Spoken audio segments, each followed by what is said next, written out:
बहुत अच्छा बहुत अच्छा। हाँ जो जो भूल जाइए पिया के पाई के हाँ। हम खुश बानी दोसर पटाई के। चलो ई खुशी तार ज्यादा देर रहे वाला नहीं के खाली गाने में के बात बा। हाँ अंतरा हाँ आइए।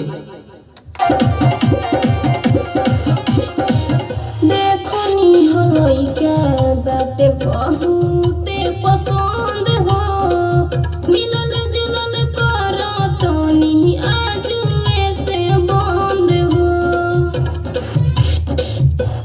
हाँ हाँ तोरा पतनी अब न बाटे विश्वास रे कोरी कोरी प्यार उतला गेली झकास रे। भइल पप्पू जाई गइल बाटे हमर भाई लगे अब कोई तिलक चढ़ाई के। तिलक चढ़ गइल बा।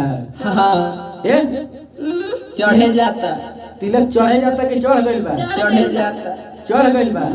पहले राय कलो से दोनों गोरा अपने में चढ़ल बा कि चढ़े जाता। तो चढ़वावा तिलक। अच्छा ये बात बा। तो एकरा के तने टाइट गाओ नहीं काहे बिलाई जैसा गा रही हो थोड़ा बढ़िया से गाओ जी। ठीक है काम भी लगे जैसे कर। चलो टाइट आ जाओ।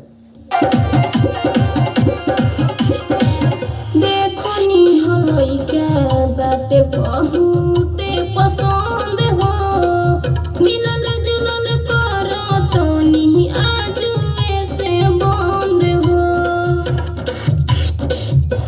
हाँ हाँ तोरा पतनी अब न बाटे विश्वास रे कोरी कोरी प्यार उतला गेली झकास रे। भइल पप्पू जाई गइल बाटे हमर भाई लगे अब कोई तिलक चढ़ाई के।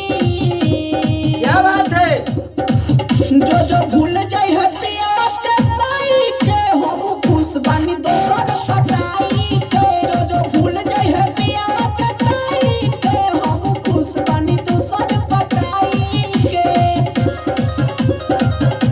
दोनों गोरा अलग अलग हो गइल बड़ा सो। हाँ ए हाँ अभी प्लान बनता ना जी फ्यूचर प्लानिंग चलता। हाँ चलो जी लास्ट अंतरा। हाँ आई पहले लड़की गाएगी हाँ ये गई है। तू मोबाइल में ढुक गई का भाई? ओ लड़की ओ हेलो मोबाइल में लिखाइल बा पाना पना लिखे हवे। पाना पनाई लिख ले रहे। हिंदी पढ़े ना वाला खाली इंग्लिश पढ़े वाला। अच्छा खाली इंग्लिश पढ़ेली। हाँ चलो काफी अच्छा काफी सुंदर बात भाई। चलो अब लास्ट अंतरा के शुरुआत। आइए। होखी हो न कबहू तू शुभम परेशान हो कहरो तेरे शादी हमसे राइटर सूरज भान हो। राइटर से बिया होता है। चलो बड़ा बढ़िया गाना लिखले बनुआ का का नाम है? राइटर सूरज भान बिहारी। सूरज भान बिहारी। बिहारी जी बहुत बढ़िया बिहारी जी। ये वीडियो देखत तो बहुत बहुत धन्यवाद बरे बड़ा बढ़िया गाना लिखले बने। चलिए स्टार्ट आइए। फिर से।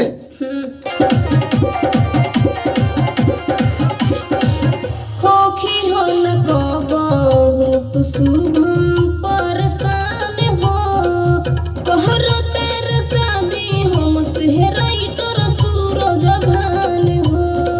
क्या बात है बहुत बढ़िया आ जाओ। ए जान बुझला जहिया तू पिया संगे मनइबू सुहाग रात हो ओही बेना आई पहिले के बात हो। कहे गुड़िया हुरज रोलन बदल मिजाज हम तुरंत रखे दिला वाला गाई के। बहुत बढ़िया। जो जो भूल गई है पिया के पाई के हम खुश बानी दोसर पटाई के। रे रे भूल गई है पिया के पाई के हम खुश बानी दोसर पटाई के।